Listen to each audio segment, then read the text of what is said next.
Sir, एक कहावत है कि जान है तो जहान है, हेल्थ इज़ वेल्थ। सर, जे जीवन तभी है जो किसी के पास सेहत होती है। और आज ये 140 करोड़ लोगों की मैं बात करूं तो सबसे ज़रूरी जो बजट में देखा जाए तो एलोकेशन होनी चाहिए थी हेल्थ के लिए, ताकि ये जो एक जवान देश है ये प्रोडक्टिविटी अपनी बढ़ा सके। लेकिन अफसोस कि जहाँ पे बजट में जिस तरह की बढ़ोतरी होनी चाहिए बढ़ोतरी तो नहीं हुई।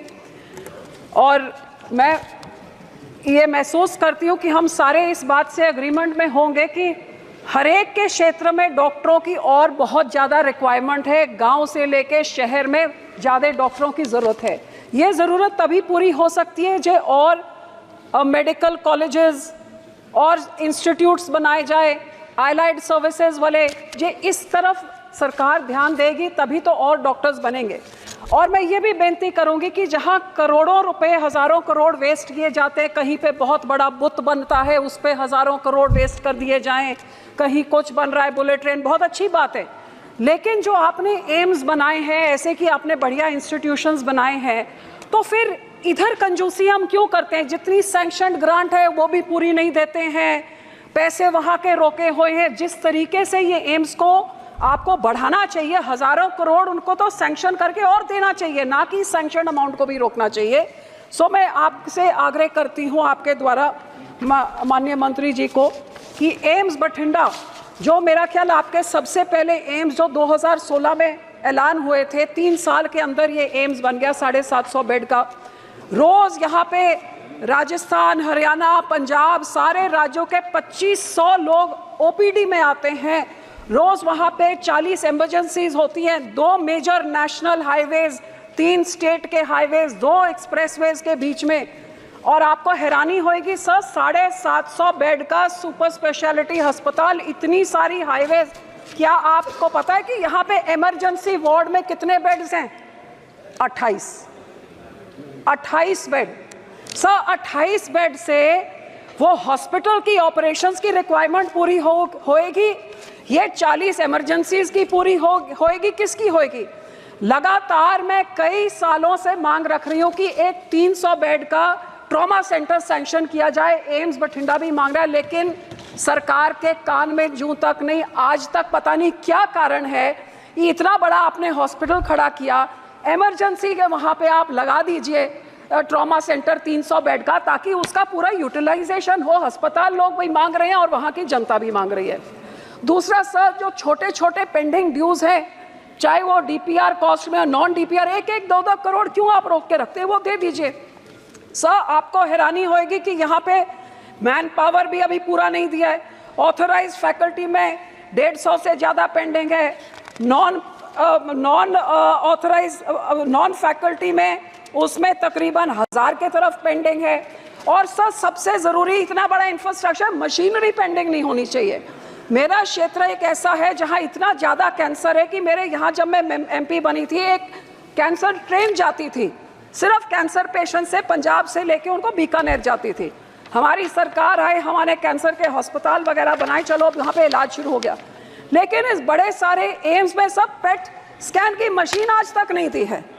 अब इतना ज़्यादा कैंसर की एक कैंसर की ट्रेन वहाँ से जाए, लगातार कितनी चिट्ठियाँ लिखी है, मांग रखी है, कम से कम पेट स्कैन की मशीनरी तो दे दीजिए।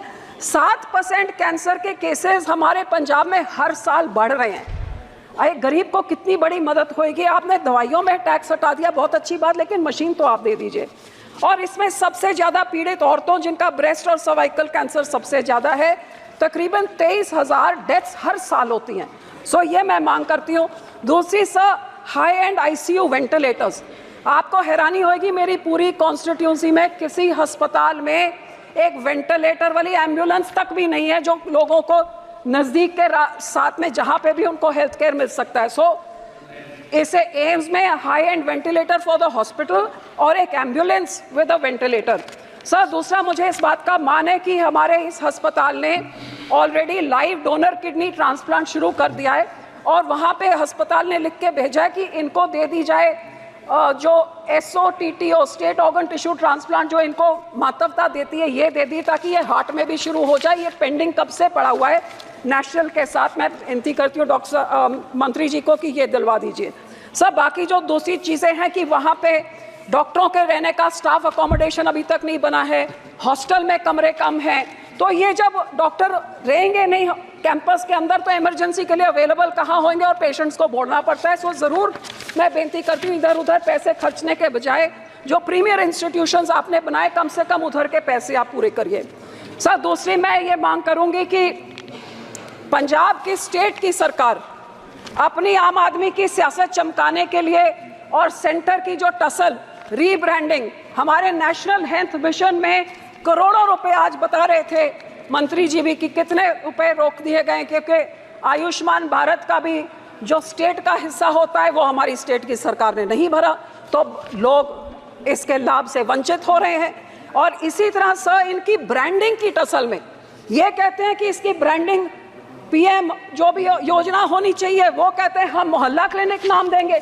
नाम की लड़ाई में लोगों की हेल्थ फैसिलिटीज खत्म हो रही हैं। सो मैं बेनती करती हूँ सरकार से, पीपल शुड नॉट सफर। और मैं ये आम आदमी सरकार ने सर जो अपनी सियासत चमकाने के लिए पीआर एक्सरसाइज मोहल्ला क्लिनिक इन्होंने शुरू किए, जहाँ पे सारे हेल्थ इंफ्रास्ट्रक्चर के डॉक्टर्स को लेके बैठा दिया और ब्लड टेस्ट होते हैं और उनको एक टेस्ट के लिए उनको 50 रुपए मिलते हैं डॉक्टर को। तो आप उनके टेस्ट से देखेंगे आपको लगेगा सारा पंजाबी बीमार पड़ा है, क्योंकि एक इतना बड़ा करप्शन का ये केंद्र बन गया है। सो सर मेरी बेनती ये है कि ऐसे पैसे आप ना रोकिए जिससे लोगों का नुकसान होता है और ये पैसे पंजाब को दिया जाए, क्योंकि ये इनकी लड़ाई में लोगों को सफ़र नहीं करना चाहिए। आज सारे देश में सबसे ज़्यादा अपने जेब से खर्चा करने के लिए हेल्थ सर्विस के लिए पंजाब का नेशनल एवरेज से भी दुगना है, क्योंकि इनकी लड़ाई में सारी हेल्थ सर्विसेज डॉक्टर आम आदमी क्लिनिक में डाल दिए और जो ढांचा था सरकारी ढांचा वो सारा कंडम हो रहा है। सर 2 पॉइंट्स अखीर में, एक तो आशा वर्कर जो 2008 से काम कर रहे हैं और बहुत ही उनको आज 1000-2000 रुपए से क्या होता है, इनको इनका पे ग्रेड नॉर्मलाइज किया जाए, जो डीसी रेट होता है और इनकी एज लिमिट भी 65 तक बढ़ाई जाए। सर सरकार के मैनिफेस्टो में कहा था कि ये हर एक डिस्ट्रिक्ट में एक मेडिकल कॉलेज खोलेंगे, लेकिन बजट में तो इसका कोई प्रावधान नहीं रखा। जिस तरह इस सरकार ने यह भी कहा था कोविड के बाद कि हर एक डिस्ट्रिक्ट में मेडिकल कॉलेज बनेगा, लेकिन कोविड हुए तो 4-5 साल हो गए, हमारे पंजाब में एक भी नहीं। सो सर मैं बेनती करती हूँ कि हमारे एम्स का एक सेंटर मानसा जो मेरे ज़िले में है उधर खोला जाए। फिरोजपुर में जो पीजीआई सैटेलाइट सेंटर 2013 में सैंक्शन हुआ था, 2 बार ही उसका नींव पत्थर रख दिया गया है, लेकिन 10 साल बाद आज तक बिल्डिंग भी नहीं खड़ी हुई है। सो मैं सरकार से ये भी बेनती करती हूँ कि वो जो आपने सैंक्शन किया कम से कम उन प्रोजेक्ट्स को कंप्लीट करिए, जो आप लोगों की हेल्थ की तरफ आप सुगिर्द हैं। और सर इसी तरह एक मेडिकल इंश्योरेंस और लाइफ इंश्योरेंस जो छोटे शॉपकीपर दुकानदार होते हैं, छोटे बिजनेस वाले जो जीएसटी में कंट्रीब्यूट करते हैं, उनके लिए कोई ऐसे की इंश्योरेंस स्कीम लेके आए, क्योंकि एक बीमारी आती है सारी उनकी कमाई तबाह हो जाती है। सो मैं आपके तरफ से ये भी मैं उनको बेनती करती हूँ और ये जरूर कि एम्स बठिंडा के सारा कुछ उनका सैंक्शन ड्यू है और सबसे पहले ट्रॉमा सेंटर जरूर 7 साल से मैं मांगी जा रही हूँ, मैं उम्मीद करते हैं जल्दी करें। Thank you.